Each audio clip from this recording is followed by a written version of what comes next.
ඔබේ සන්ස්ක්‍රීන් එක ඔබට නියම ආරක්ෂාවක් ලබා දෙනවද කියලා ඔබට ස්ථීර අදහසක් තියෙනවද? බොහෝ දෙනෙක් මේ පාවිච්චි කරන වෙලාවේදී කරන ලබන වැරදි නින්දා නියම ආරක්ෂාවක් නැති වෙලා ගිහිල්ලා ඔබගේ හමට හානි ගෙන දෙන්නටත් හැකියාව තියෙනවා.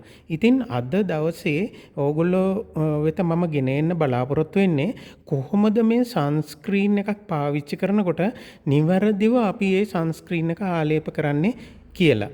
ඉතින් පළවෙනි කාරණාව තමයි ගොඩ දෙනෙක් මේ සන්ස්ක්‍රීන් ආලේප කරනකොට ඒකට අවශ්‍ය කරන ප්‍රමාණය නැතුව ඉතාමත්ම කුඩාවට ආලේප කරනවා. ඒ වගේම තවත් එක වැරද්දක් තමයි ආලේප කරන නියම වේලාව නොදැන හිතන වෙලාවට සන්ස්ක්‍රීන් ආලේප කරන එක. ඊළඟට කරන තවත් එක දෙයක් තමයි මේ ආලේප දිනකට ආලේප කරන වාර ගණන ගැන අදහසක් නැතුව සන්ස්ක්‍රීන් ආලේප කිරීම. ඒ වගේම තවත් එක දෙයක් තමයි අපිට අවශ්‍ය වෙන සන්ස්ක්‍රීන් එක මොකක්ද කියලා නියම ආකාරයෙන් අපි තෝරාගත යුතු වෙනවා. ඒක SPF වගේ 30 50 එමත් නැත්නම් ඊට වැඩි සන්ස්ක්‍රීන් එකක් පාවිච්චි කර යුතුද කියන එක ගැන අපි තීරණය කරන්න වෙනවා. ඉතින් මම මීළඟ වීඩියෝ එකෙන් බලාපොරොත්තු වෙනවා මේ SPF අගය කියන්නේ මොකක්ද, අපිට සුදුසු වන්නේ කොයි වගේ එකක්ද කියන එක ගැනත් කතා කරන්න. ඉතින් මෙන්න මේ දේවල් හදා ගැනීම තුළින් ඕගොල්ලන්ට ඉතාමත්ම හොඳින් ඔබේ සන්ස්ක්‍රීන් එකෙන් නියම ප්‍රයෝජනය ලබා ගැනීමට හැකි වෙනවා. ඉතින් සන්ස්ක්‍රීන් එකක් ආලේප කරනකොට මූණේ සහ බෙල්ලේ විතරක් අපි සන්ස්ක්‍රීන් එක ආලේප කරනවා නම් අපි සාමාන්‍යයෙන් මේ අපේ ඇඟිලි දෙකක දිග ප්‍රමාණය සන්ස්ක්‍රීන් අරගන්න ඕනේ. ඕගොල්ලන්ට මේ තිරේ දිස්සන විදිහට අපේ අතේ ඇඟිලි දෙකක ප්‍රමාණයට සන්ස්ක්‍රීන් අරගෙන අපේ මුහුණේ බෙල්ලේ අවට ගා ගන්නට ප්‍රමාණය ඉතාමත්ම සෑහෙනවා.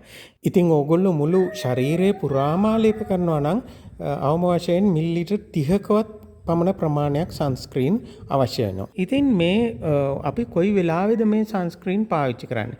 සාමාන්‍යයෙන් ඉර එළියට පාත්‍ර වෙන්න විනාඩි 15කට 20කට විතර කලින් අපිට මේ සන්ස්ක්‍රීන් එක ආලේප කරන්නට අවශ්‍ය වෙනවා. ඉතින් හොඳට අහගන්න ඕන දෙයක් තමයි ඕගොල්ලෝ දිනය තුලදී අධිකව දාඩිය දැම්මොත්, එහෙම නැත්නම් ඕගොල්ලෝ මූණ අත් හේදුවොත්, අන්න එහෙමනම් නැවතත් මේ සන්ස්ක්‍රීන් එක අපිට ආලේප කරන්නට අවශ්‍ය වෙනවා.